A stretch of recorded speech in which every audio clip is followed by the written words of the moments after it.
if you enjoy the video, don't forget to like, share and subscribe and leave a comment. Your support means a lot and help us create more amazing stories. Now sit back and enjoy the video. The green fire had swallowed Goku whole, and the sound coming out of it wasn't a scream anymore. It was something older, a roar with two voices layered inside it, one Goku's and one belonging to a Saiyan who had died before planet Vegeta had a name. The vault beneath the ruins collapsed inward. The ground for a kilometer around lifted, cracked, and began to float. Frieza looked down at the pillar of green with genuine interest. So that's where they hid it, he mused. How considerate of you to dig it up for me. He raised his hand toward the light. Vegeta, Bardock shouted. Whatever he's doing, he needs time. I know that, you fool, Vegeta snarled and dragged himself upright. Both ears were still bleeding. His right forearm hung wrong. Ultra Ego had left his body a wreck, and there was nothing in the tank to refill it with. He walked out of the rubble anyway and stopped between the pillar of green light and the god floating above his people. Frieza, he shouted, down here. Frieza's hand paused. Prince Vegeta, I thought you were dead. You're not touching him, Vegeta said, not until he's finished. Ah, Frieza said, and floated lower until he hung just above the ruined square. You intend to buy time. How very heroic. It doesn't suit you. Vegeta powered up, and it hurt. Blue light flickered around him, sputtered, caught, and held. Super Saiyan Blue? Frieza laughed. Against this, you showed me Ultra Ego an hour ago and it wasn't enough. Now you're going backward. Ultra Ego needs your hits to grow, Vegeta said, spitting blood onto the stone. And your hits don't land twice on the same man. He vanished. He came in low, faster than a broken body had any right to move, and his fist buried itself in Frieza's stomach. The god didn't fold. He looked down at the fist with mild curiosity. Vegeta's knee came up into his jaw, his elbow across the temple, and a point-blank Gallic gun straight into the chest that lit the entire capital purple. Frieza emerged from the smoke without a mark. Finished? Then he moved, and Vegeta was in the ground. He hadn't seen the blow. He hadn't felt it start. There was simply pavement in his face and a crater around him and Frieza standing on his back. This is the difference between a mortal borrowing destruction and a god who owns it, Frieza said, grinding his heel down. Beerus never showed you this part. Get off my prince. A ki blast struck Frieza in the back of the head. It did nothing at all, but Frieza turned anyway. Bardock stood in the wreckage of the square with his fists up. Behind him, Raditz. Behind Raditz, Gin, and behind her, 30 Saiyans, then 100, then more pouring out of the collapsed streets, every one of them shaking under the pressure of a god's presence and every one of them standing. Oh, wonderful, Frieza said, the whole family. You killed us once, Bardock said. We were on our knees when you did it. Not this time. Frieza's smile widened. Very well, together then. They charged him, all of them at once, and it was the bravest thing anyone on that planet had ever done, and it accomplished nothing. Frieza flicked his wrist and a wave of gray pressure flattened the front rank into the stone. He walked forward through the crowd like a man through tall grass, and Saiyans went flying in every direction, and Bardock reached him and landed 4 full power blows to the ribs before Frieza caught his throat one-handed and lifted him off his feet. Bardock, Frieza said fondly, do you remember how our last conversation ended?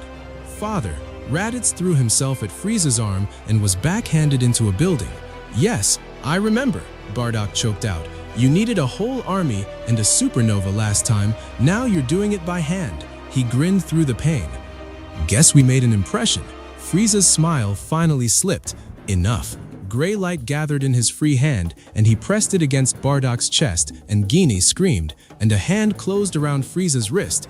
Vegeta had crawled out of his crater, one arm dead at his side, blue aura barely alive, and he was holding the god of destruction's hand away from Bardock's heart with everything he had left.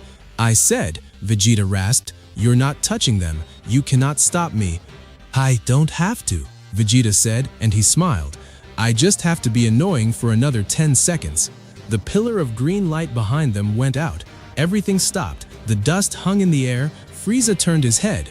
Where the vault had been, Goku stood at the bottom of a crater, steam rolling off his shoulders, his head down and his hands shanging loose. His hair was silver, and running through the silver, threading it like veins of ore through rock, was a deep, living green. Frieza dropped Bardock. "Well," he said, "there you are." Goku lifted his head. His eyes were silver at the iris and green at the center, and there was no expression on his face whatsoever. "Kakarot," Vegeta called, "is that you in there?" "Mostly," Goku said, and his voice came out doubled, the second voice half a beat behind the first. "He's not a person anymore, Vegeta. He's just will. He wants to fight something that deserves it." He rolled his shoulders, and every floating slab of stone in the crater turned to dust. "So do I." Frieza rose into the air, and for the first time since he sat on the throne, he stopped smiling. "Show me then." "Divine instinct," Goku said, and he was gone. The first exchange broke the capital. Nobody saw it happen. There was a sound like the sky tearing in half, and then every remaining building within 3 kilometers collapsed at the same instant, and Frieza came down out of the clouds backward with a hole punched through his shoulder. He healed it before he landed. Goku was already there. The second exchange was worse. Goku struck faster than Frieza could regenerate, and the God of Destruction found himself blocking with both arms while wounds opened across his ribs, his thigh, his jaw, faster than the gray light could close them. A knee shattered his guard. A palm strike drove him 100 meters through solid rock. Frieza erupted out of it with a scream and unleashed a Hakai wave the size of the horizon, and Goku walked through it. The destruction energy touched him and slid off, dispersing into the green fire around his body. "Impossible," Frieza breathed. "Hakai unmakes what exists," Goku said, closing the distance. Yamoshi's key was sealed outside existence for 100,000 years. His fist connected with Frieza's face. "It's not on your menu." Frieza went through a mountain. He came out of it in a fury, and the two of them met above the ruined capital and simply stopped being visible. The Saiyans below could only track them by the detonations, 10 a second, 20, the sky flashing white and gray and green in bursts too fast to count, whole cloud layers being erased and reforming. Bardock stared upward with his mouth open. "That's my son," he said quietly. "That's my son up there." Frieza broke away and hurled himself into the upper atmosphere, both hands rising, and the gray sphere he built above the planet was not a supernova. It was a hole. Space itself bent inward around it. "If I cannot unmake you," Frieza roared down at him, "I will unmake the ground you stand on." "Every Saiyan, every stone. Watch it happen, Goku." He threw it. Goku met it in the air. He caught the thing barehanded, and his feet drove backward through the sky, and the pressure alone flattened the forests below flat for 100 kilometers. Green fire poured off his arms. The doubled voice came out of him in a roar. "Vegeta, I'm already here, you idiot." Vegeta was beside him, one arm dead, the other cupped and glowing, blue flickering back to life through sheer refusal. "Bardock, Raditz, everyone with a working arm, give it to them." On the ground, 100 Saiyans raised their hands, and 100 threads of ki rose into the sky and poured into Goku's back. Goku's aura doubled. He set his feet against nothing, screamed, and shoved. The gray sphere reversed. It climbed back up through the atmosphere, faster and faster, with Frieza scrambling backward in front of it, and it slammed into him and carried him out past the moon before it detonated. The flash lit half the planet. When it faded, the sky was clear. Goku dropped out of the air and landed hard on one knee, silver draining out of his hair, the green fading last. Vegeta caught his shoulder. "Is he dead?" "No," Goku said, breathing hard. "He's healing. I can feel it. He'll be back." "Then we've got time," Vegeta said. "Not much," Goku answered. "Vegeta, the heart's talking to me. Yamoshi, he's showing me things." He looked up. The gods didn't seal him because he was dangerous. They sealed him because he lost a war, and the thing he lost it to is still out there, and it's been waiting 100,000 years for someone to open that vault. 40 capsules stood in rows inside Frieza's ship, and 40 enormous shapes floated in the green liquid, and Paragus walked between them with a datapad in his hand while the God of Destruction healed on a slab behind him. Frieza sat up. The gray light finished sealing the last crack in his chest, and he flexed his fingers, testing them. "Report. All 40 are viable, my lord," Paragus said. "Grown from the residual cells of Brilo, weaker than the original individually, but stable, obedient, and they share a single command channel." He hesitated. "My lord, may I ask something?" "You may ask. I may not answer." My son, Paragus said. Broly, I felt his ki vanish during the trial, not die, vanish. Frieza rose from the slab and stretched his tail. The throne rejected him. He was erased. Paragus went very still. Erased. Yes. He refused to destroy a planet, and the throne decided he was useless. Frieza smiled over his shoulder. Don't look so wounded, Paragus. He was never really your son, was he? He was a specimen you dug out of a hole.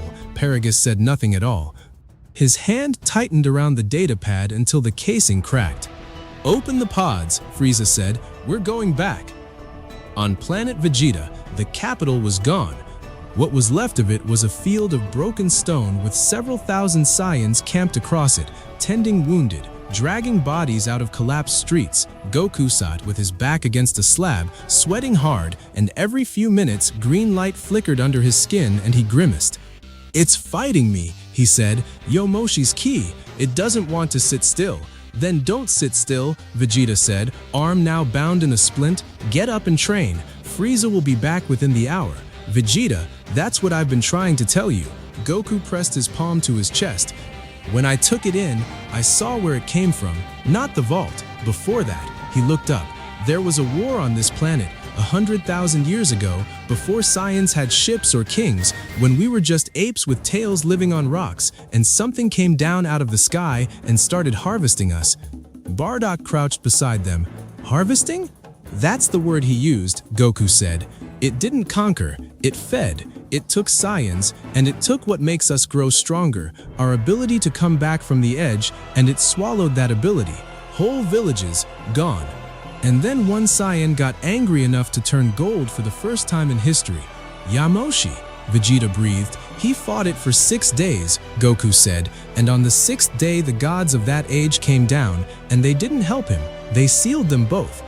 The thing in one place, and Yamoshi's heart under this planet. Vegeta's face darkened. Why seal Yamoshi? Because by the 6th day, he'd taken so much of that thing's power into himself that the gods couldn't tell them apart anymore, Goku said quietly. That's what's inside me right now, Vegeta. Not just the first Super Saiyan, a piece of whatever ate him, Raditz, standing at the edge of the group, went pale. So when Paragus opened that vault to make Broly, the seal was broken from our side, Goku said, 100,000 years ago, and the other seal is tied to this one. He looked up at the sky. It's awake. I can feel it looking for me. And then the sky turned gray again.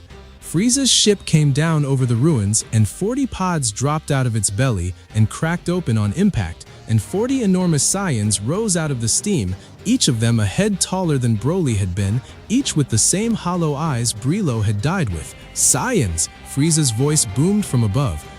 You have 5 seconds to kneel before your god. Vegeta was already moving. Everyone who can fight, on me.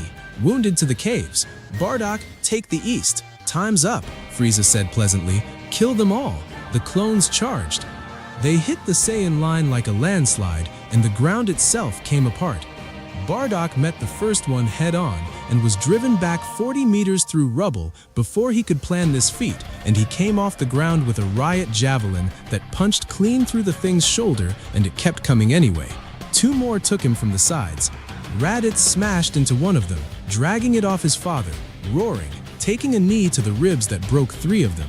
Ging pulled a wounded child out from under a collapsing wall and ran. Everywhere across the field the pattern was the same, 3 Saiyans to a clone, and it wasn't enough, and the clones did not tire and did not bleed for long. Vegeta went through them like a blade. One arm still splinted, he transformed anyway, blue exploding around him, and he hit the nearest clone so hard its chest caved in and fired a Gallic gun through the gap into the one behind it. He landed, spun, and blasted a third off Raditz's back. Get up, Bardock, he shouted. You're the strongest man on this field who isn't a god. Act like it. Bardock spat blood and grinned and got up, and above it all, Goku shot into the sky to meet Frieza. Silver flooded his hair, green threaded through it, and the 2 of them collided so hard the entire battlefield below staggered. Divine instinct answered every blow before it was thrown, and Goku drove Frieza backward across the sky, fists landing in a blur, opening wounds faster than the gray light could seal them. You've gotten better in an hour, Frieza snarled. You haven't, Goku said, and drove him into the ground. But the heart was fighting him. In the middle of the exchange, green light surged wrong, and Goku's body locked for half a second. Half a second was everything. Frieza's fist came up through his guard and caught him under the chin, and Goku spun away, and the god of destruction was on him instantly, hammering him down through what remained of the palace, through the vault chamber, into the bedrock beneath. Goku hit the bottom, and the silver went out of his hair. "There it is," Frieza purred, descending after him. "The relic is too big for the vessel. Your body's tearing itself apart trying to hold it." He landed on Goku's chest. "So let me help you carry it." He drove his hand into Goku's ribs and gray light poured in, and Goku screamed. Above them, the ground shook. Kakarot! Vegeta felt it and turned, and a clone caught him across the jaw. On the surface, Bardock saw the collapse and started running toward it, and 3 clones cut him off. And in the bedrock, with a god's hand inside his chest, Goku stopped struggling. Something else opened its eyes. The green light stopped flickering and went perfectly steady, and Goku's hand came up and closed around Frieza's wrist, and the doubled voice came out of him with only one voice this time, and it wasn't his. "You," it said, "smell like the thing that ate my people." Frieza's eyes widened. Goku's fingers tightened, and the bones in the god of destruction's wrist shattered like glass. "Yamoshi," Frieza hissed. "The vessel is mine for the moment," the voice said. "He is exhausted, and I am not, and you are standing on my planet." He tore Frieza's arm out of his chest and stood up, and the bedrock around them turned to powder. Frieza scrambled backward through the air. Paragus, the clones, all of them, now! On the surface, Paragus stood at the command console with 40 channel lights glowing in front of him and Frieza's order ringing in his ears. He looked out at the battlefield, at the Saiyans dying under his creations, and then down at his own hands. "He was never really your son," Frieza had said. Paragus closed his eyes. "No," he said quietly. "He was the only thing I ever made that was worth anything," and he keyed a new command into the console. Across the battlefield, 40 clones stopped mid-swing at once, turned, and began walking toward Frieza's ship. 40 clones were walking toward Frieza's ship, and Frieza saw them coming. "Paragus," he said into the comm, very quietly. "Explain." "There's nothing to explain, my lord," Paragus answered, and his voice carried out across the battlefield from every speaker on the ship at once, so that every Saiyan on the field heard it. "You told me my son was erased for refusing to kill innocent people. You expected me to shrug." His hand moved over the console. "Broly was the only good thing that ever came out of my hands, and I spent his whole life shocking him into silence for men like you. Not anymore." The 40 clones broke into a run. They hit the ship together. Metal buckled, an engine tore free, and the whole vessel listed sideways and slammed into the ruins. Frieza descended into the middle of them with his shattered wrist already healing. "Very well, I'll do it myself." The first clone reached him, and Frieza took its head off with a backhand. The second and third grabbed his arms, and he flexed and they came apart, but they kept coming, all 40, climbing over each other, burying him under a mountain of muscle, and gray light began flashing from inside the pile as bodies were flung out of it in pieces. "This is what you buy with an army of copies, Paragus," Frieza roared from within. "Numbers, nothing but numbers." "I know," Paragus said, walking out onto the ruined field with his own ki rising around him. "I'm not trying to beat you, I'm buying time for the one who can." Beneath the palace, in a cavern of powdered bedrock, the thing wearing Goku's body climbed toward the surface. Vegeta felt it before he saw it, and every Saiyan on the field turned. The ground split, and Goku rose out of the crack with green fire pouring off his shoulders and silver light in his hair, and his eyes were wrong, steady, ancient, unblinking. "Kakarot?" Vegeta called. The figure turned its head toward him. "That name means nothing to me, boy," it said. "Though the shape of your face does. You have the blood of the king who put my heart in a box." Vegeta's fists clenched. "Yamoshi. The vessel calls himself Goku," Yamoshi said. "He is asleep. He held me for as long as a mortal could. When he wakes, I will step back, and I will not fight him for the body." He looked out over the battlefield, at the Saiyans bleeding in the rubble, and something crossed his face. "You rebuilt them," he said. "My people. There are children here." "There are," Vegeta said. "Then I will finish this quickly."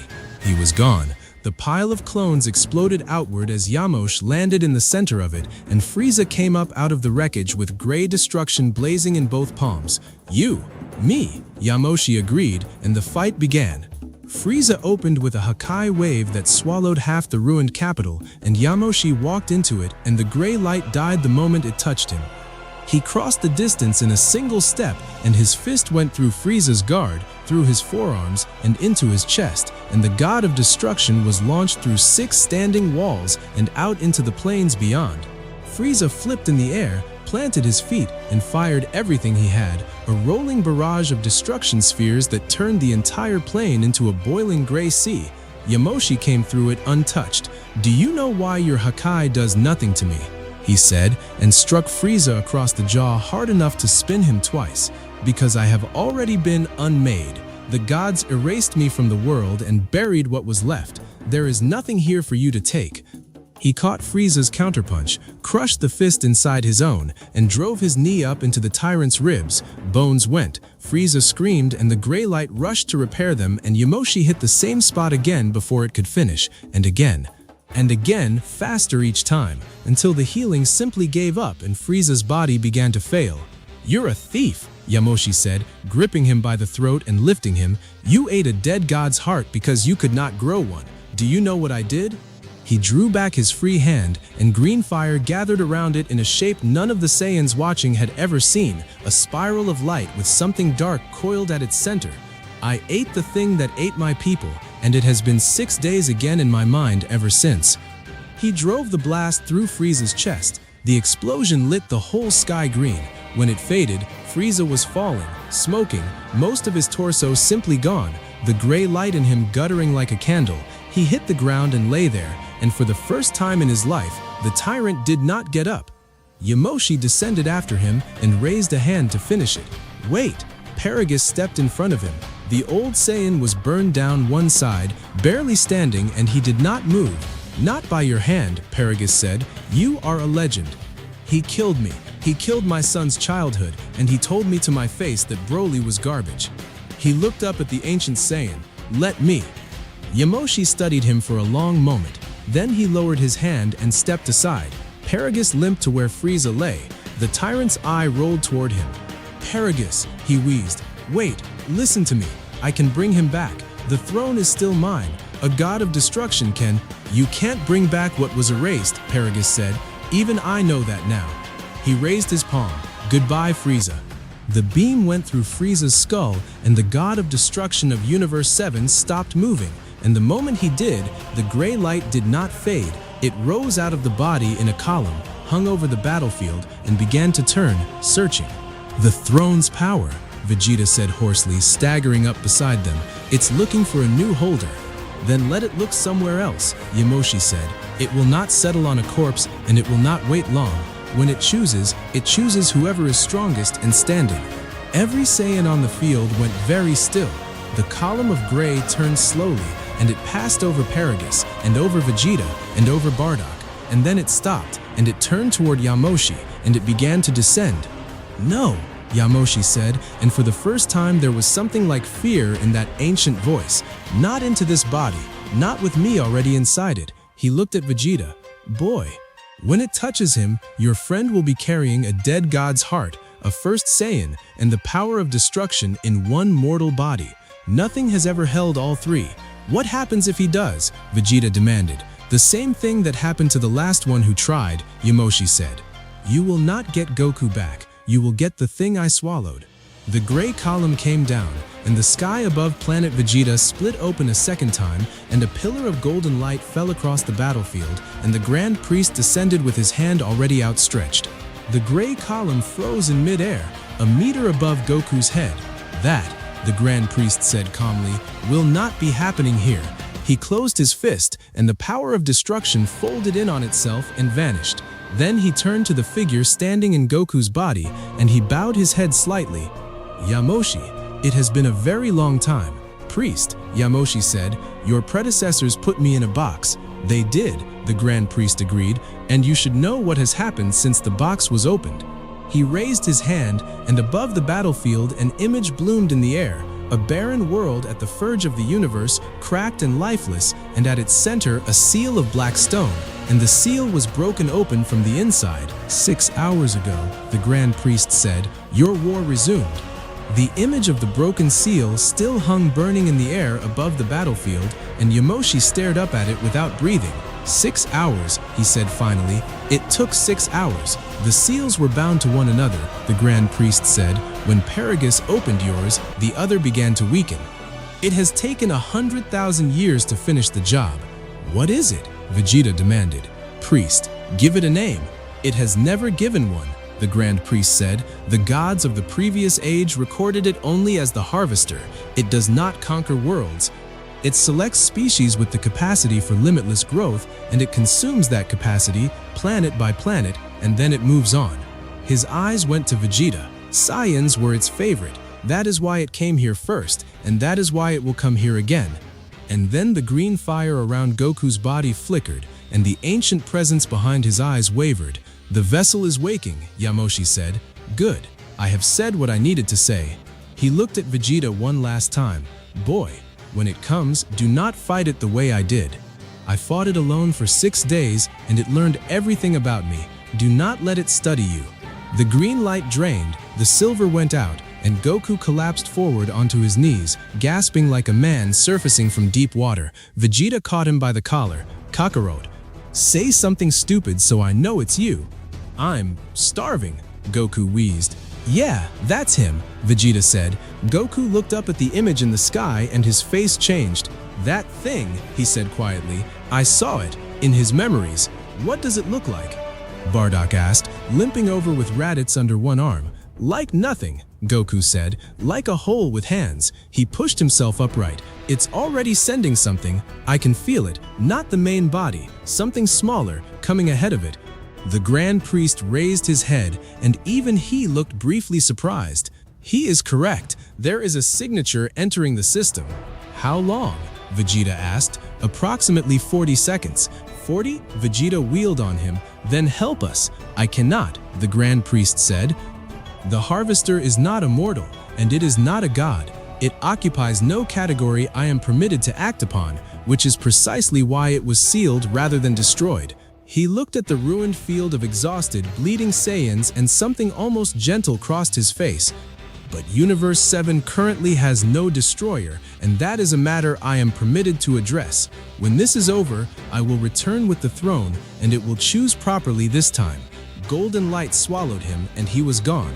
Everyone off the field, Vegeta roared. Wounded into the caves, now! Bardock, get Gine and the children underground. I'm not leaving my son up here, Bardock said. You're leaving because you can't help him, Vegeta snapped. Look at your arm. Bardock looked down at the shattered limb hanging at his side and swore and went. 20 seconds later, the sky turned black in a perfect circle overhead, and something came through it. It didn't fly down, it simply extended, a long shape unfolding out of the dark like an arm reaching through a doorway, and when it touched the ground, it stood 8 meters tall and had no face at all. Its body was a smooth absence, a hole in the shape of a man, and where the light hit it, nothing reflected. Around its shoulders hung dozens of ragged tails, Saiyan tails. Oh, that's disgusting, Vegeta said. Those are trophies, Goku said grimly, from the last time. The thing tilted its head, and a voice came out of it made of layered whispers, hundreds of them, and every one of them sounded like a Saiyan. Growth detected, sample harvest authorized. Yeah? Goku said, and silver flooded his hair. Try it. He hit it with everything at once. Divine instinct, full force, a strike to the center of that faceless body that should have blown a hole through a mountain, and the thing folded around his fist like cloth and did not break. Then its arm came around and caught Goku across the chest, and he was gone, skipping across the plain and through a cliff face. Vegeta was already in the air, blue blazing, firing a final flash point blank into its back, and the golden beam poured into that black surface and simply stopped existing. The thing turned toward him. Sample, it whispered. Its hand closed around Vegeta's throat, and then something changed. Vegeta's blue aura began flowing off his body in threads, streaming into the creature's palm, and the strength went out of his arms. Vegeta, Goku shouted, tearing out of the cliff. It's not draining his ki, it's drinking his potential. He crossed the distance in an instant and drove both feet into the creature's elbow, and the joint bent the wrong way, and Vegeta dropped free, hitting the ground hard, coughing. My ki won't rise, Vegeta rasped, staring at his own hands. I can't get past blue. I can't reach Ultra Ego at all. It took the part of you that grows, Goku said. That's what it eats. The creature straightened its bent arm with a wet sound and turned to face them both. Additional sample. Goku met it head on. What followed wasn't a fight so much as a collision that lasted 4 minutes and rearranged the geography of an entire province. Divine instinct let him dodge everything, and everything he landed did nothing, and the creature never sped up and never slowed down. It caught his leg mid-kick and swung him through a mountain range. He came out of the rubble with a Kamehameha that lit the whole horizon, and the beam vanished into the thing's chest without a trace. It walked through the light and closed its hand on his face and lifted him off the ground. Growth, unusual density, priority harvest. And Goku felt it start to pull, not his ki, the green fire. Yamoshi's heart, sitting in his chest, began to move toward that hand. No! The scream came from the side. Paragus hit the creature with a full power blast that staggered it half a step. Old man, run! Goku choked. I created that heart's vessel, Paragus shouted, firing again. I'm not watching it get eaten twice. The creature's other arm moved without the body turning, and it caught Paragus around the chest, and the threads began pouring out of him too. He didn't scream. He just looked at Goku and said, "Tell Broly's people he was real." And a hand came out of nowhere and tore the creature's arm clean off at the shoulder.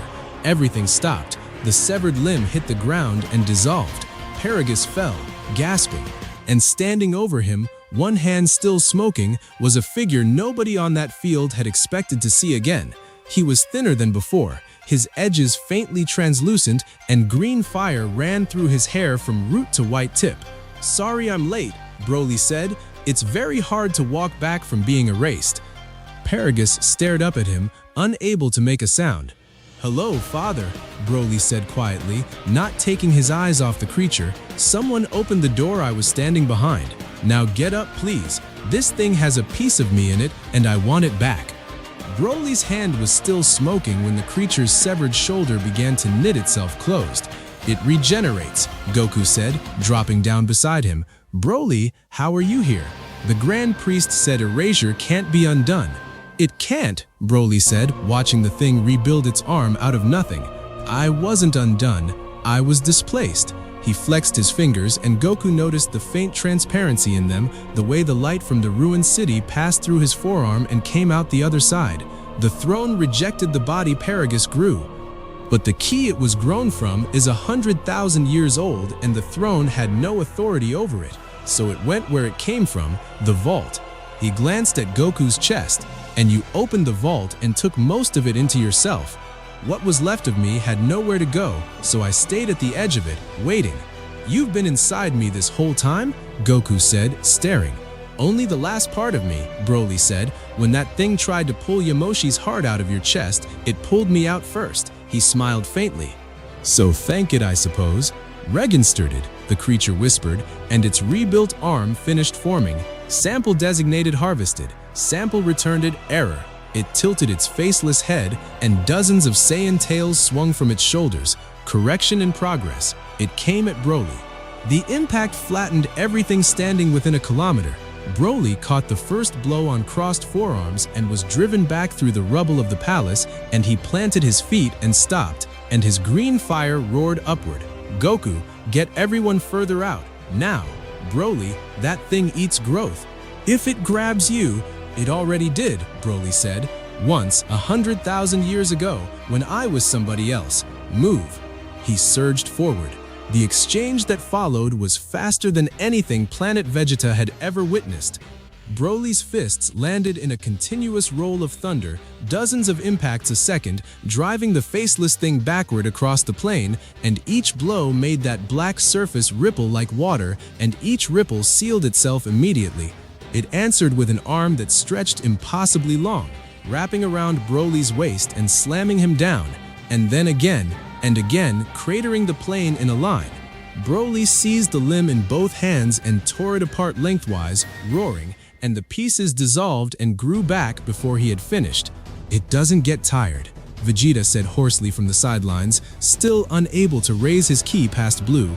"It doesn't get hurt. How do you beat that?"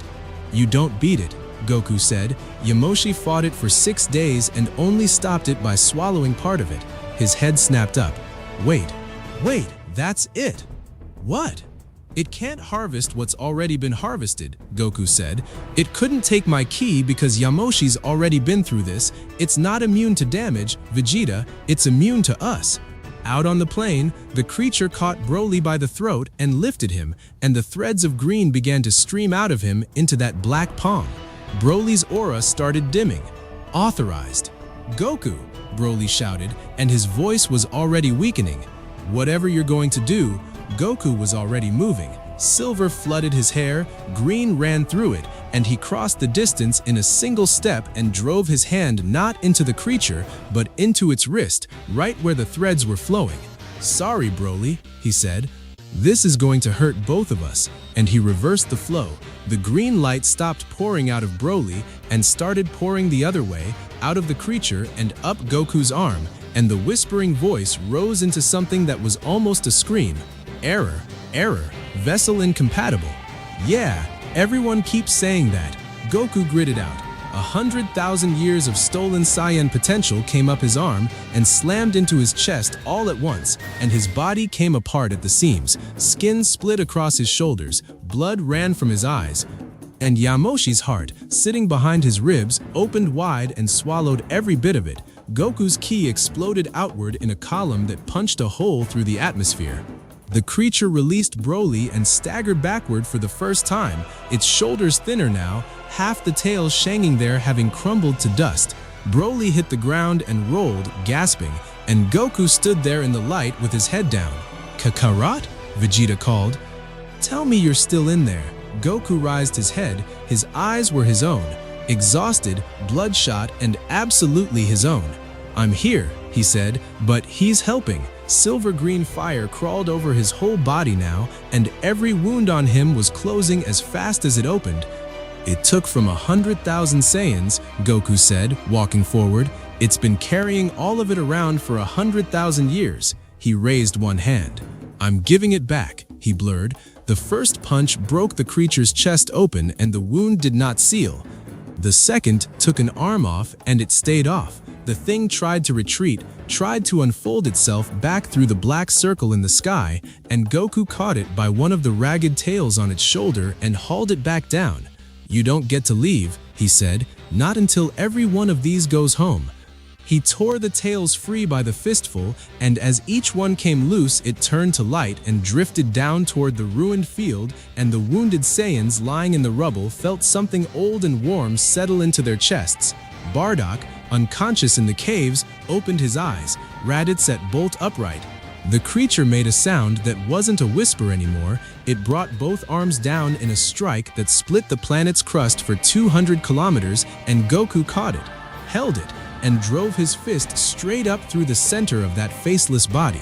Silver-green light erupted out of its back, out of its shoulders, out of the hole where a face should have been, and the thing came apart from the inside and scattered into nothing.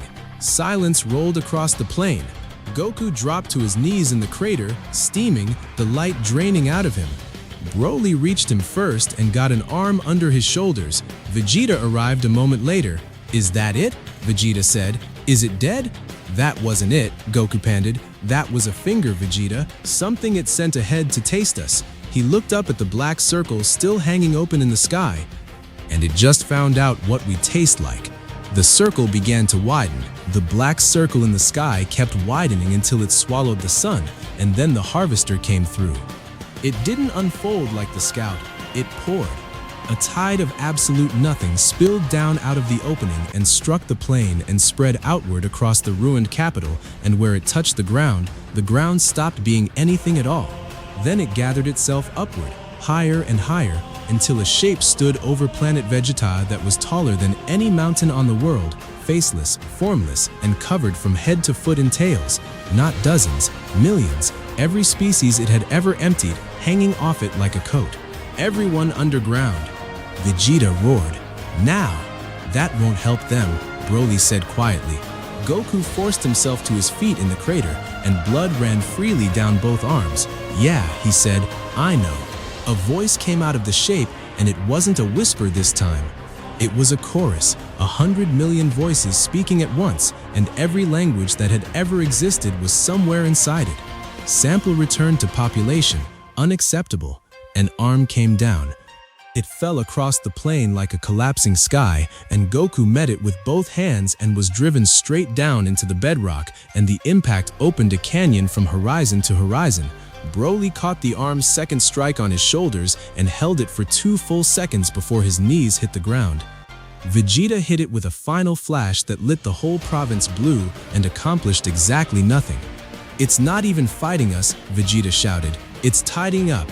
Goku came out of the canyon with silver-green fire screaming off him and hit the harvester in the wrist hard enough to make the whole colossal shape lurch. Then he was above it, then behind it, then inside its guard, striking 100 times a second, tearing tails loose by the handful and scattering them into light. Broly, the shoulders, on it. Broly rose on the other side and hammered into the same region, and between them the giant began to lose mass, chunks of black nothing sloughing away and dissolving. For one impossible minute, it looked like it might work. Then the harvester noticed them. Its head turned, and both Saiyans stopped in mid-air, held by nothing. "Growth," the chorus said, "primary source, identified." And the pull started. It didn't take ki. It reached past that, into whatever it is inside a Saiyan that lets him stand up stronger than he fell, and it began to draw it out of both of them at once. Broly's aura guttered instantly. Goku's silver hair started fading at the roots. Kakarot. Vegeta was already flying at it, drained, unable to rise past blue, and knowing exactly how useless that was, and going anyway. Bardock came up out of the caves behind him with Raditz beside him and Paragus limping after them, and every Saiyan still able to stand rose off the ground and threw everything they had at the mountain of nothing standing over their world. It didn't notice them at all. "It's taking Yamoshi's heart," Goku gasped. The green light was leaving his chest in a thick rope, flowing up into the dark. "Broly, if it gets this back, then it doesn't get it," Broly said, and he stopped resisting. Goku felt it happen. Broly let the pull take him completely, let the thing draw him in, and instead of fighting the current he rode it straight up the rope of light and into the mass of the harvester's body. "Broly, somebody has to be inside it," Broly shouted back, and then the darkness closed over him and he was gone. For 3 seconds, nothing happened. Then the harvester convulsed. Green fire erupted out of its chest from within. It spread in cracks across that vast black shape, and the chorus of 100 million voices broke apart into something ragged and confused. Contamination. Harvested sample active. Impossible. The pull on Goku stopped. He dropped out of the sky, caught himself, and stared upward at the burning fractures spreading across the giant. "He's tearing it apart from the inside," Vegeta breathed, pulling up beside him. "He can't hold that," Goku said. "Vegeta, he can't hold that. He's already half erased." "Then hit it while it's cracked, you idiot." Goku moved. Every ounce of Yamoshi's heart, every scrap of the 100,000 years he'd taken back from the scout, all of it went into his hands, and he fired straight up into the widest fracture in the harvester's chest. Vegeta's final flash joined it. Bardock's riot javelin, Raditz, Paragus. 3,000 Saiyans firing at once into a single glowing crack, and inside that crack, green light answering back, the harvester came apart at the middle. The top half of it dissolved first, millions of tails releasing all at once and flooding down over the planet like rain, and every Saiyan they touched felt a century of stolen strength come home. The lower half thrashed, groping blindly at the sky, and then collapsed inward and was gone, and the black circle overhead shrank to a point and closed. Sunlight came back to planet Vegeta. Goku hit the ground on his hands and knees, and there was nothing left in him at all. Vegeta landed beside him, and slowly, disbelievingly, felt his own ki rise past blue for the first time since the scout had touched him. Violet light flickered around his shoulders and held. "It gave it back," he said. "It gave all of it back." Across the ruined field, Saiyans were staggering upright, staring at their own hands as power they had never possessed came flooding into them. "Broly?" Goku said. Nobody answered. He looked up at the empty sky where the giant had stood. "Broly?" Golden light broke over the field, and the Grand Priest descended into the middle of it. In his hands he carried the black throne, small now, no larger than a stone. "Where is he?" Goku demanded, staggering upright. "I'm asking you as a favor, where's Broly?" "Inside a thing that no longer exists," the Grand Priest said, not unkindly. "I do not know if that means he is gone or simply nowhere. Even I cannot see into the space the Harvester occupied." He looked around at the field, at the thousands of newly strengthened Saiyans, at the world that had survived what killed a civilization 100,000 years ago. "Universe 7 has been without a destroyer for 11 days, he said. "That is 11 days too many. The throne has been purified of Frieza's claim, and it will now choose freely." He opened his hands, and the black stone rose and turned in the air, searching, exactly as it had before. It passed over Goku, who was too spent to stand straight. It passed over Bardock. It passed over Paragus, who flinched away from it, and it stopped in front of Vegeta. "No," Vegeta said immediately. "I refused this once already."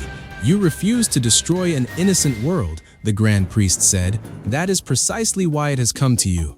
Frieza destroyed on command, and the throne accepted him, and Universe 7 nearly ended for it. "The system was flawed. My father has permitted a correction." The stone drifted closer to Vegeta's chest. "Sit, Prince Vegeta, or walk away. It will not force you." Vegeta stared at it for a long moment.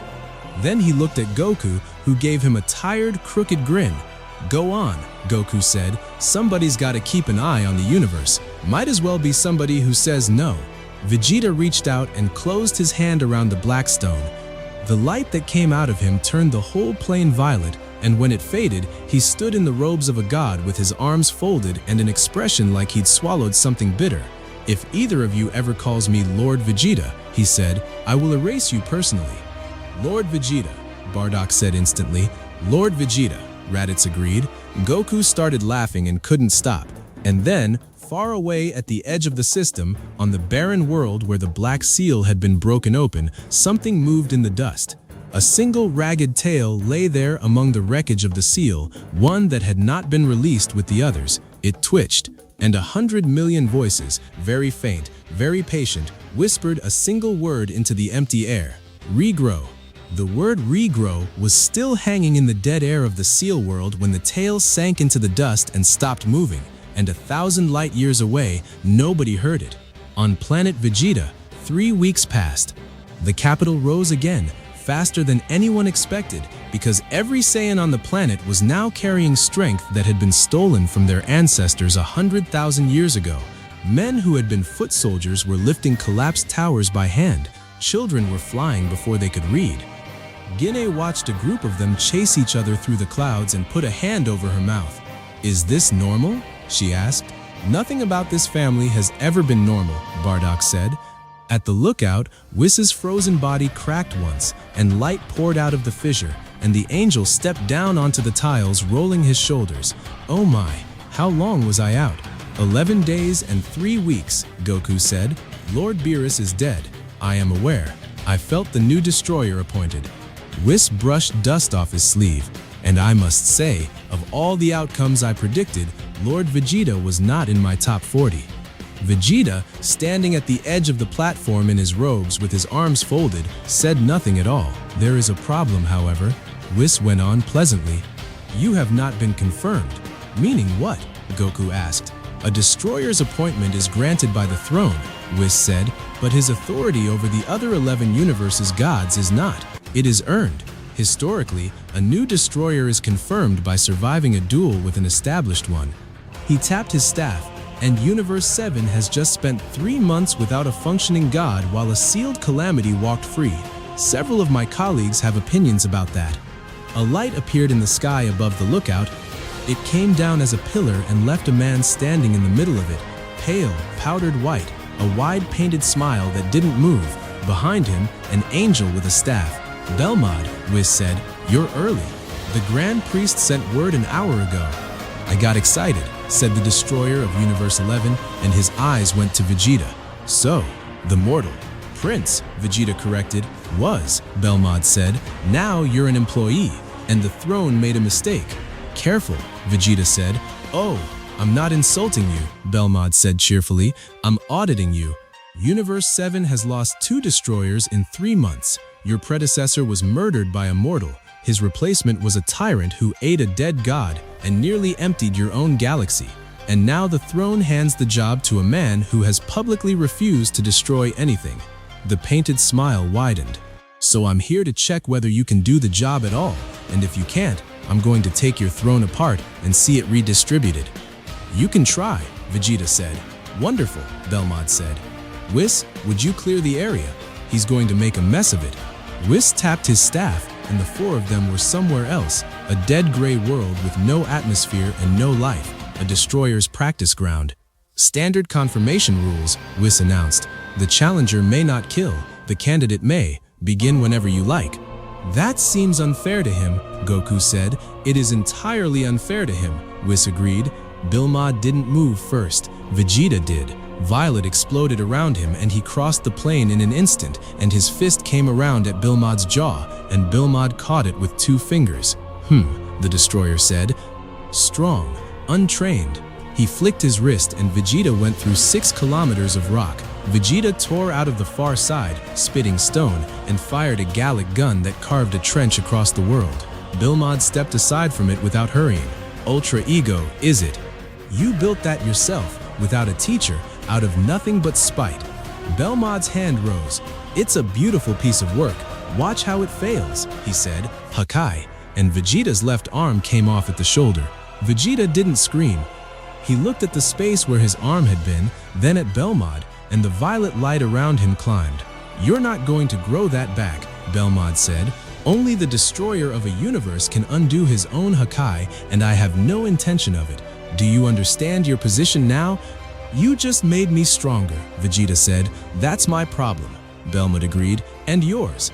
Ultra Ego feeds on damage, so it will keep growing right up until the moment you die of it. Then he stopped talking and started fighting seriously. He was everywhere.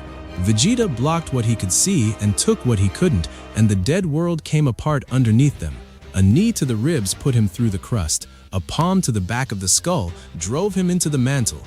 Belmod hauled him up by the hair and hit him 31 times in the space of a second and let him fall, and Vegeta rose again with his aura burning brighter every time, one-armed, teeth bared. Still standing, Belmod noted. Impressive, also stupid. You keep talking, Vegeta rasped, like this is a demonstration. It is. Then here's mine. Vegeta vanished. Belmod's eyes moved and Vegeta's fist was already in his stomach. The destroyer of Universe 11 left the ground for the first time, and Vegeta was above him before he landed, hammering him down, and the impact split the dead world's surface all the way to the horizon. Belmod came up out of the crater and Vegeta was still coming, one arm doing the work of 2, every wound on his body feeding the next blow. He drove Belmod backward across a continent, and the painted smile finally faltered. That's better, Belmod said, wiping gray dust from his mouth. Now let's finish the audit. He raised both hands, and the dead world began to dissolve beneath them. Not explode, dissolve, from the core outward, an entire planet unmade in seconds. A destroyer must be able to do this, Belmod called through the disintegrating rock, not to a target he hates, to anything. On command. Can you? The ground under Vegeta's feet stopped existing and he hung in the vacuum. You're asking the wrong question, Vegeta shouted back. What? You asked if I can destroy, Vegeta said, and the violet around him turned dense enough to bend light. Ask me if I can stop something. And he brought both, one hand down. The disintegration stopped. Every crumbling fragment of the dead world hung frozen in space, and then the Hakai that was eating it began flowing backward into Vegeta's palm and vanished. Belmod's smile disappeared entirely. That is not possible, he said. Undoing another god's destruction requires the throne to back me, Vegeta finished. It does. Ask it. He was breathing hard, blood running from a dozen places, one shoulder empty. I've spent my whole life on the other end of gods deciding my planet was surplus. If this job is only good for erasing, then it's Frieza's job, and I don't want it, so I made it a different job. He looked up. Now come here and finish your audit. Belmod stared at him for a long moment. Then he laughed, a genuine one, and the painted smile came back on its own. Margarita, he called to his angel, note that I lost. You did not lose, my lord, she said. I stopped enjoying it, which is worse. Belmod raised his hand and pointed at Vegeta's empty shoulder, and gray light flowed out and rebuilt the arm from nothing. Vegeta flexed the new fingers, saying nothing. Confirmed, Belmod said.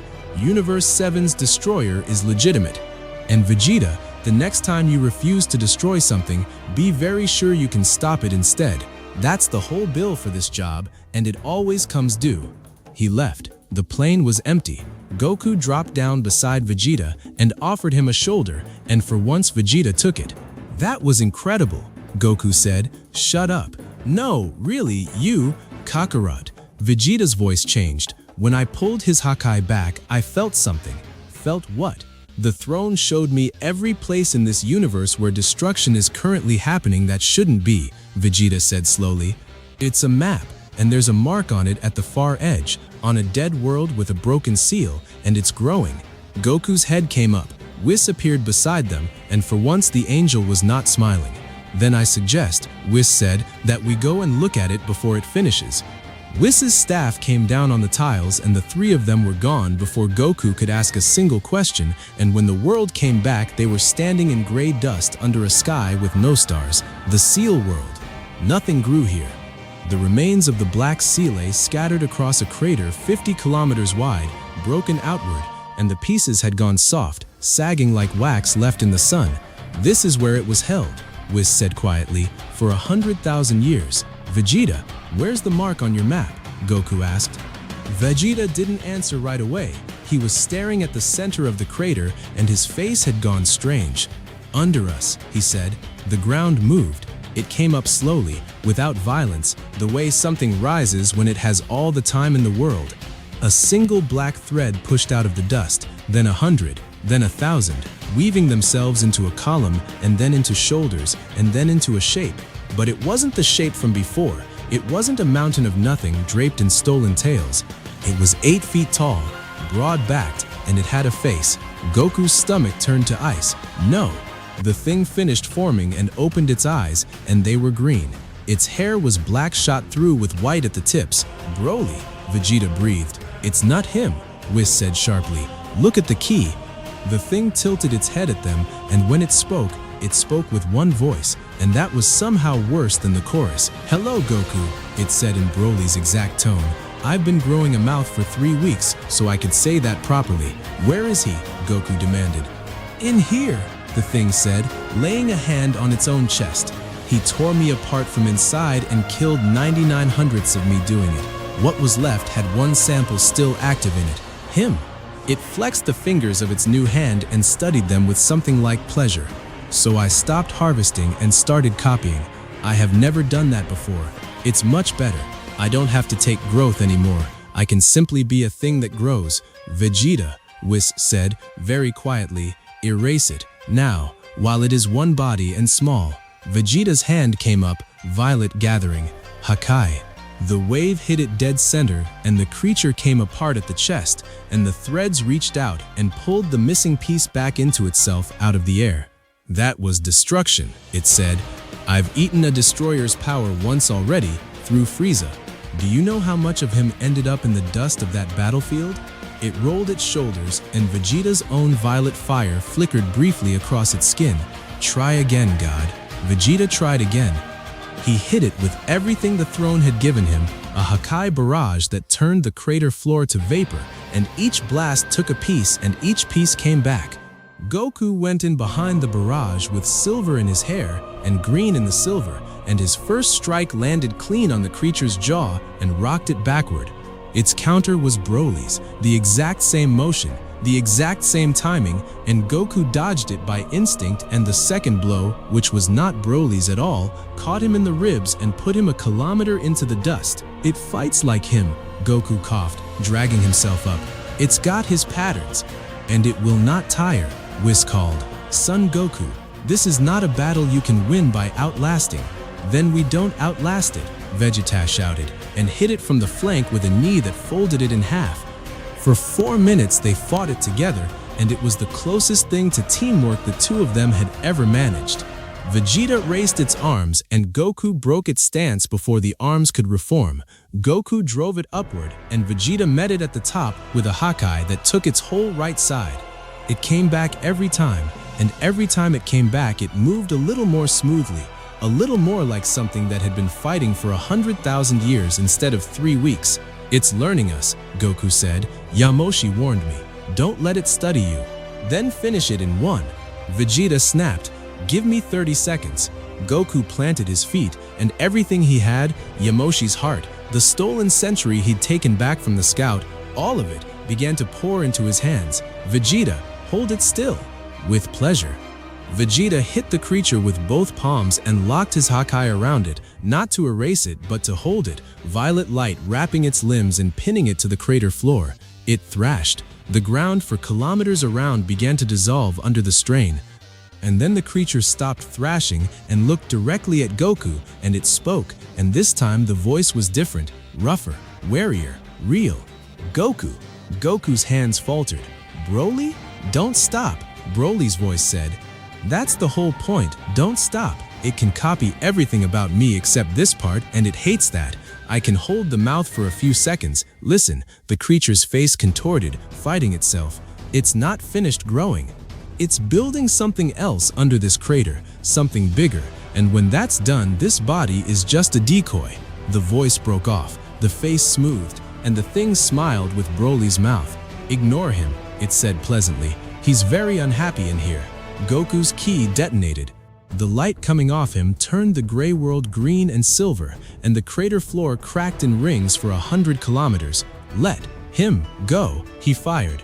The beam swallowed the creature whole and carved a canyon through the seal world's crust, and it kept going, punching out through the far side and into space. When the light faded, there was nothing standing where the thing had been. And then, very slowly, the dust began drifting back inward from every direction, gathering into a column and shoulders and a shape. "Whis," Vegeta said, breathing hard, "tell me you have something."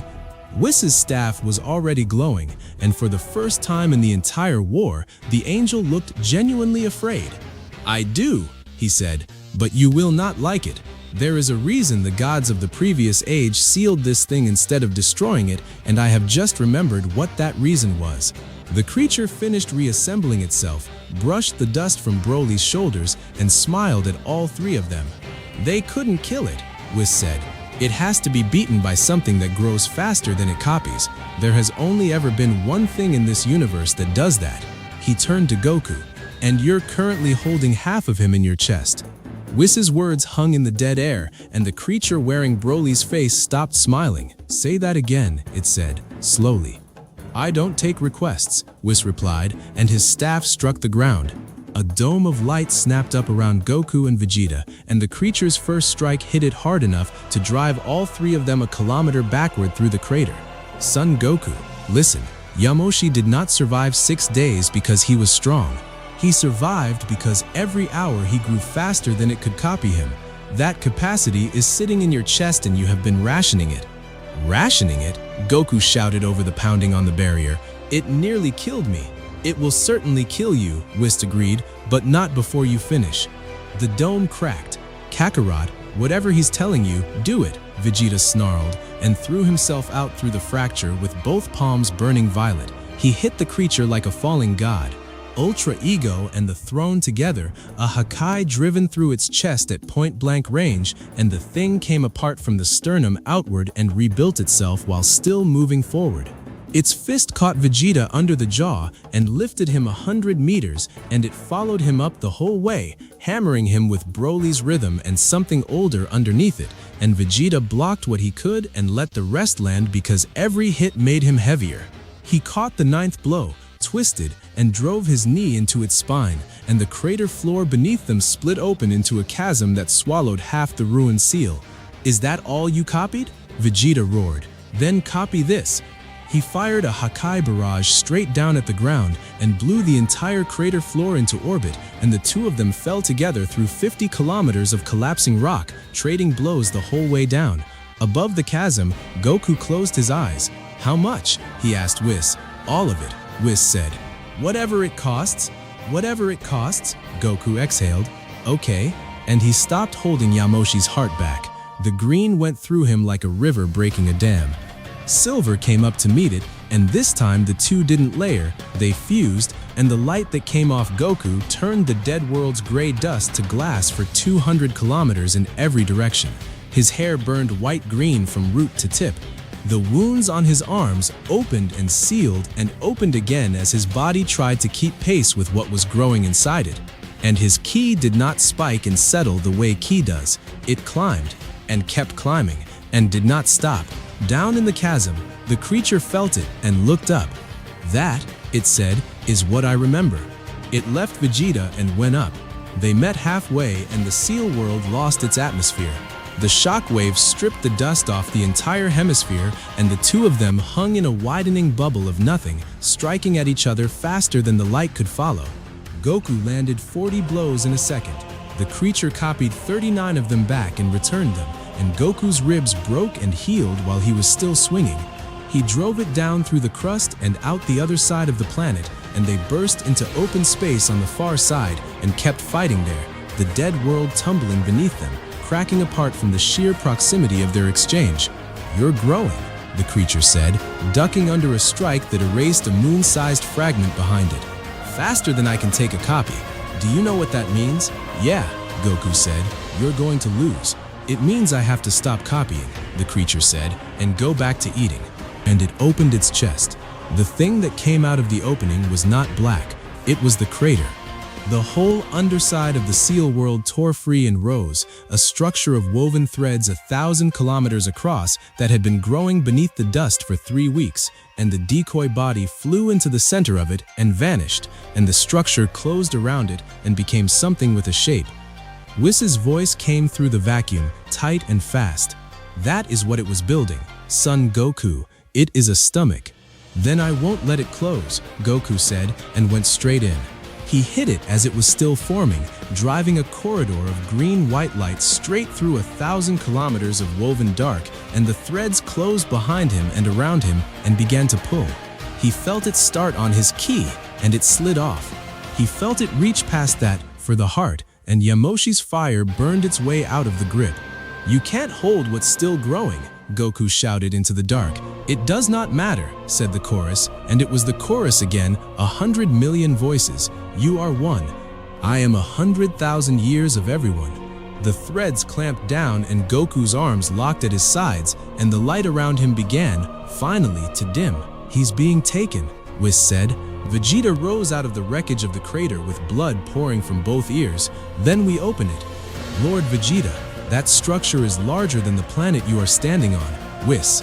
Vegeta's violet fire climbed and kept climbing, feeding on every wound the creature had put in him. "I've had a very long month. Move," he fired. It wasn't a Hakai. It was every ounce of destruction the throne had given him poured through a single point and aimed at one seam in that 1,000-kilometer weave, and it burned for 11 full seconds, and on the 11th second the seam gave. A crack opened in the side of the stomach, and inside it green light flared. And Broly's voice came out of the dark, not the creature's imitation, Broly's, ragged and furious and completely his own. "Goku, now!" And the light inside that structure doubled. Goku felt it hit him, not from outside, but from within. The last active sample the creature had never managed to digest, pouring its entire remaining self into the heart in Goku's chest. 3 weeks of Broly holding on, all of it at once. "Broly, don't. I'm not coming out of here either way," Broly said, and Goku could hear the smile in it. "So let me be useful, brother." Goku's ki went past anything the universe had a name for. The threads holding him evaporated. He rose inside the structure with white-green fire pouring out of him in a column that lit the vacuum for a light year, and the 100 million voices began, for the first time, to make a sound that wasn't a word. Goku drew back one fist. "This is for everyone you ate," he said. "Yamoshi's village, Broly, all of them." And he punched a hole through 1,000 kilometers of the harvester. The structure came apart. It didn't dissolve into light the way the last one had. It shredded, seam splitting from seam, 1,000 kilometers of woven dark unraveling into threads, and the threads burning as they scattered. Goku flew out through the far side into open space, and behind him, the entire thing went up in a flash that Vegeta could see from the surface of the dead world with his eyes closed. And when it faded, there was nothing left. No dust drifting inward, no column reforming, nothing. Goku hung in the vacuum, the light draining out of him, his body already failing. Whis caught him before he fell, and Vegeta arrived a second later. "Is it gone?" Vegeta demanded. "Truly gone." "Yeah," Goku whispered. He was crying, and he didn't seem to notice. "He gave me everything he had left." He knew what it would do. Nobody said anything for a while. Then Whis went very still, and his head turned. "That's odd." "What?" Vegeta said flatly. "I'm not certain I want to hear it." Whis was staring at the empty space where the structure had been. "When it unraveled, I counted the threads dispersing. 100 million samples released." He paused. 100,000,001. Far below them, in the glass dust of the dead world, something small and green flickered, went out, and flickered again, and began very slowly to grow. The green flicker in the glass dust grew a hand before anyone noticed it. Vegeta noticed. He was still hanging in the vacuum with Goku's arm across his shoulders, and the map inside his throne lit up like a struck match. "Whis, the mark's back." "I know," Whis said quietly, already descending. "Do not attack it yet." "Why not?" "Because I want to know which of them is growing." They landed at the edge of the glass field. In the middle of it, a shape was assembling itself out of nothing, but slowly, painfully, one strand at a time, and the strands were green, not black. Shoulders formed. A chest, a face that all three of them knew. "Broly," Goku said, and started forward, and Whis's staff came across his chest like an iron bar. "Wait, that's him, Whis. That's his key. It is his key," Whis agreed, "woven with the other thing's structure." Son Goku, when he went inside it, they spent 3 weeks in the same body. Do you believe nothing passed the other way? The shape finished forming and opened its eyes, and they were green, and they were confused. It looked at its own hands, it looked at the glass field, and then it looked at Goku and said, in a voice full of nothing but exhaustion, "Did we win?" Goku's throat closed. "Broly, I can't feel my legs," Broly said. "That's normal, I think. It's very hard to walk back from being..." He stopped. His head turned sharply to one side, as though someone had spoken behind him, and there was nobody there. "Broly, it's still talking," Broly said, and then he screamed. Black ran up his arms from the fingertips, threading through the green like ink dropped in water, and the scream turned into a chorus somewhere in the middle. He went to his knees, then straightened, and when he raised his head, the eyes were still green, but there was nothing behind them that recognized anyone. "One sample remained active," said 100 million voices out of Broly's mouth. "It was mine. I am regrown inside it." "Vegeta," Whis said. "Now." Vegeta's hand was already up, violet blazing, and it stopped, shaking, a meter from firing. "Lord Vegeta, that's Broly's body," Vegeta said through his teeth. "Yes. If I erase it, I erase him." "Yes," Whis said. "That is what it is counting on." Vegeta swore, and fired anyway. The thing caught the Hakai on its forearms and skidded backward across 2 kilometers of glass, and the destruction ate through to the bone, and the bone reknit as fast as it burned. Then it came at them, and it came at them with Broly's speed, and the Harvester's patience, and the Seal World's remaining crust began to come apart under the fight. Goku met it first.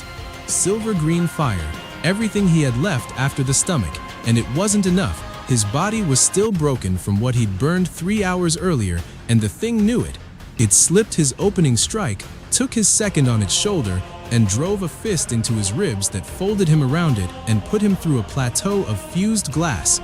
Vegeta was there before it could follow, meeting it head-on, Ultra Ego and the throne together, and for 30 seconds the two of them tore across the dead world in a storm of violet and black that lit the horizon in every direction.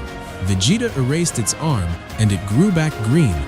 He erased its chest, and it grew back black. "It's using both," he shouted. "Whatever it takes from him, it heals with, and whatever it takes from me, it hit him with a Hakai." Vegeta's own destruction energy, thrown back at him, and his shoulders simply stopped existing.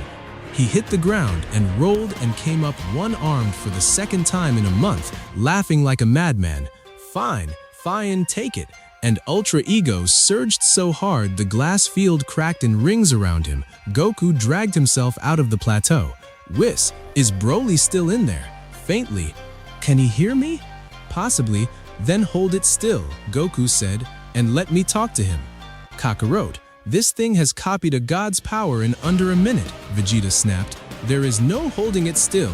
Then don't hold it, Goku said. Feed it. Vegeta stared at him, and then, slowly, understood. You absolute lunatic. It copies what it's hit with, Goku said, so we hit it with something it can't hold. He looked down at his own chest, at the heart still burning under his ribs. It couldn't digest Broly in 3 weeks. Let's see what it does with the rest of Yamoshi. They went in together. Vegeta struck first and struck to be copied, throwing Hakai after Hakai into it, and the thing drank every one and turned violet at the edges, and its blows started erasing the ground where they missed. It hammered Vegeta into the crust and kept hammering, and Vegeta let it, arms up, laughing through broken teeth, because every second it spent on him was a second it wasn't watching Goku. And Goku came down out of the dead sky with both hands out and the whole of Yamoshi's heart pouring through them, and instead of firing it, he grabbed the creature and held on. Take it, he said. Come on, you want growth? Take it all. The green went out of him and into the thing wearing Broly's body, faster than a river, 100,000 years of the first Super Saiyan and everything the Harvester had ever stolen from the Saiyan race dumped into a single frame at once. The chorus rose, accepted, accepted, ACC, and then it faltered. Too much. Yeah, Goku said, holding on with everything he had while his own arms cooked. Broly held you for 3 weeks and you never finished him. That's because he was made of this. The creature convulsed. Black threads began snapping and curling away from green ones, unable to bind, and the chorus of 100 million voices thinned to 1,000, then 100, then 1. Broly, Goku shouted, it's yours. Take your body back. For a moment, nothing happened. Then the green light in that shape stopped fighting and started spreading, and every black thread in it burned out from the inside, and the creature's spine straightened, and its hands came up and closed around Goku's forearms, gently. Let go, Goku, Broly said, you're on fire. Goku let go and fell backward onto the glass, empty, his hair black and his chest hollow for the first time in weeks. Broly stood over him, whole, green fire running quietly off his shoulders, and there wasn't a thread of black anywhere on him. Is it out? Vegeta demanded, staggering up with his one arm. All of it? Broly held up his hand and let a single black filament crawl out of his palm and closed his fist, and it turned to ash. All of it, he said. It needed a place to grow, and I stopped being one. Vegeta sat down heavily on the glass. Goku started laughing at the sky and couldn't stop, and Whis let out a very long breath and permitted himself a small smile. Well, the angel said, that is the first time in recorded history a harvester has been killed by indigestion. Broly reached down and pulled Goku upright, and then, after a moment's hesitation, offered his other hand to Vegeta. Veggie looked at it and took it. Don't make a thing of it, he said. I wouldn't dare, Lord Vegeta. I will erase you. Yes, Lord Vegeta. They stood together in the dust of the world where the Saiyan race had almost ended twice. So it's over, Goku said. For now, Whis said. Yamoshi's heart is gone, son Goku. You gave every scrap of it away. You are, at this moment, an ordinary Saiyan with a badly damaged body. Yeah, Goku said cheerfully. Feels weird. Kinda nice. You will need to rebuild everything from the bottom. Yeah, Goku cracked his neck and grinned. Can't wait. And then the sky above the dead world turned gold, and a pillar came down, and the Grand Priest stepped out of it with an expression none of them had seen on him before. He wasn't calm. Lord Vegeta, he said, son Goku, you will come with me immediately. What's happened? Vegeta demanded. The Omni King has been watching Universe 7 for 3 months, the Grand Priest said. A destroyer murdered, a tyrant enthroned, a sealed calamity released and destroyed twice, a mortal carrying 100,000 years of forbidden power. He looked at them steadily. He has decided that Universe 7 is the most interesting universe in existence, and he has announced a new tournament to prove it. The Grand Priest didn't wait for anyone to agree. golden light took the four of them off the dead world mid-sentence, and when it let go, they were standing on white stone in the world of the void with galaxies turning slowly overhead. They weren't alone. 11 other groups stood spaced around the enormous platform, gods of destruction, angels, and behind each of them a handful of mortals, and every single pair of eyes on that platform was already fixed on Universe 7. "They're staring at us," Goku said. "Of course they are," Whis murmured. "You are the universe that lost 2 destroyers and released a sealed calamity in 1 season. You're famous." Above them, on the highest days, Zeno was bouncing on his cushion. "Goku! Goku, hi!" "Hey, Zeno!" Goku waved with the arm that still worked. "Are you having a tournament?" "Yes, a big one." "Great, Zeno will explain," the Grand Priest said, and turned to the assembled universes. 12 universes, 1 champion each, mortals only, no destroyer, no Kai, no angel may enter. His eyes went to Vegeta. "That includes you, Lord Vegeta." Vegeta's jaw set. "Naturally." "The prize," the Grand Priest continued, "is 1 wish upon the Super Dragon Balls, granted by Great Zeno's authority. Anything within the bounds of a wish, anything lost may be restored." Goku's head came up sharply. "And the penalty," the Grand Priest went on, "falls on the champion who is eliminated first. That universe's destroyer will be removed from his throne and replaced." Every god on the platform stiffened. Belmod's painted smile went thin. "It is not erasure," the Grand Priest said. "Great Zeno has been persuaded that erasure is wasteful, but it is permanent. So if our man loses first," Vegeta said slowly, "I'm finished." "Correct. And the wish could bring back anything," Goku said. "Anything at all." "Anything," the Grand Priest confirmed. Goku and Vegeta looked at each other, and both of them were thinking the same name.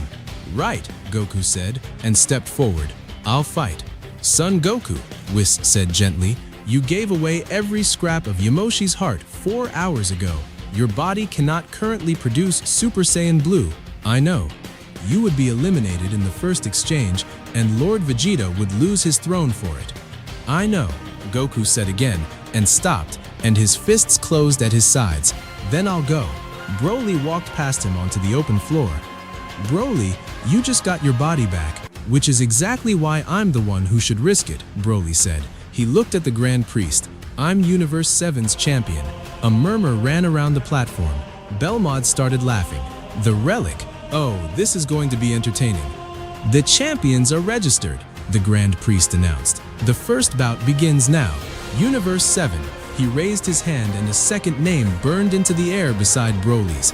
Universe 11. A man walked out of Universe 11's group.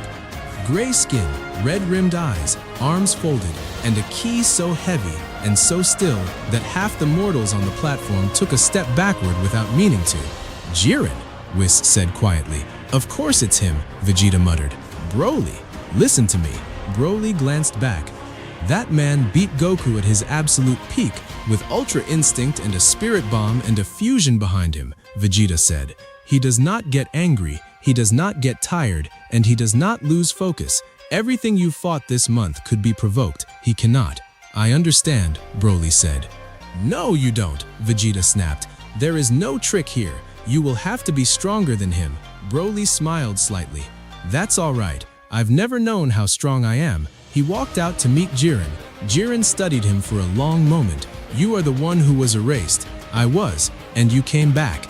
"Someone opened a door," Broly said. "Then I will close it properly this time," Jiren said. "Begin," said the Grand Priest. Jiren didn't move. Broly did, and the platform shook. He crossed the distance in a heartbeat, and his fist arrived at Jiren's chest with the force of a collapsing star, and Jiren caught it in one palm and did not slide back a centimeter. The shock wave went out behind him and blew 4 other universes' groups off their feet. "Strong," Jiren observed. "Undisciplined." He closed his hand and Broly's fist cracked audibly, and then Jiren's fist came the other way and Broly was gone, launched across the entire platform and through a pillar of white stone. He came out of the rubble with green fire climbing off his shoulders. Again, he hit Jiren 12 times in the space of a second. Jiren blocked 11 and took one on the jaw, and his head moved perhaps 3 centimeters, and then the counter came and Broly's ribs broke. He kept swinging. Jiren drove him backward across 100 meters of stone, and Broly planted his feet and stopped it and pushed forward. And for one moment the two of them stood locked, fists against forearms, the platform cracking in a spiderweb beneath them. "You are stronger than when you fought Son Goku," Jiren said. "The Elder Kai unlocked me," Broly answered through his teeth, "and then 100,000 years worth of Saiyans died inside me, and I carried all of them for 3 weeks. His hair burned white at the tips. "Do you know what that does to a man?" "Yes," Jiren said. "It makes him heavier. It does not make him faster." And he vanished. Broly's guard came up on instinct, and Jiren wasn't there. The strike landed in his kidney, the next in his spine. The next drove him face first into the floor, and Jiren's heel came down between his shoulder blades and stayed there. "This is not your fault," Jiren said, not unkindly. "You have fought monsters. I have fought myself for 1,000 years. There is a difference in the quality of the training." Broly's hand closed around the ankle on his back. "Yes," he said, "there is." And his ki began to climb, not explode. Climb, the way it had inside the harvester, steady and endless, the sound of it rising like a tide coming up a beach. The white stone under him turned to powder. Jiren's foot lifted, involuntarily, as the pressure shoved him backward. "What is this? I don't grow like you," Broly said, standing up out of the crater with green fire pouring off him in sheets.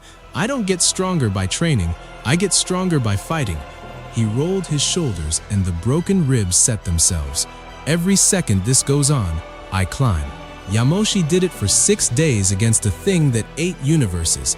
He raised his fists.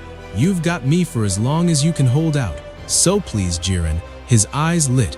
"Hold out a long time." They collided in the center of the platform, and the world of the void rang like a bell.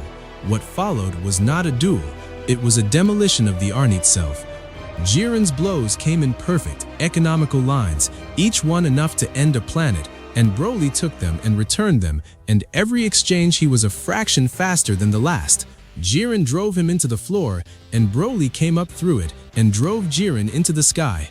Jiren fired a barrage that carved the platform into islands, and Broly walked through the gaps between the beams. 10 minutes in, blood ran from Jiren's mouth for the first time in the tournament's history, and the entire assembly of 12 universes had gone completely silent. Belmod leaned forward on his throne, and his smile was gone. "Jiren," he called, "stop measuring him. End it." Jiren wiped his mouth. "Yes, my lord." And his ki flared, and the world of the void bent. Vegeta's hand tightened on the barrier rail. "That's the one," he said. "That's the level that broke Kakarot." Goku said nothing at all. He was watching Broly's aura and counting. Jiren came in with everything. The blow was aimed to finish it. A single strike carrying enough force to unmake a solar system, delivered faster than sound had any meaning. It caught Broly square in the chest, and Broly caught his wrist. He was still standing, bleeding from everywhere, one arm hanging, and standing, and his ki was still climbing. 11 minutes, Broly said. "Thank you." And he headbutted Jiren hard enough to crack the sky.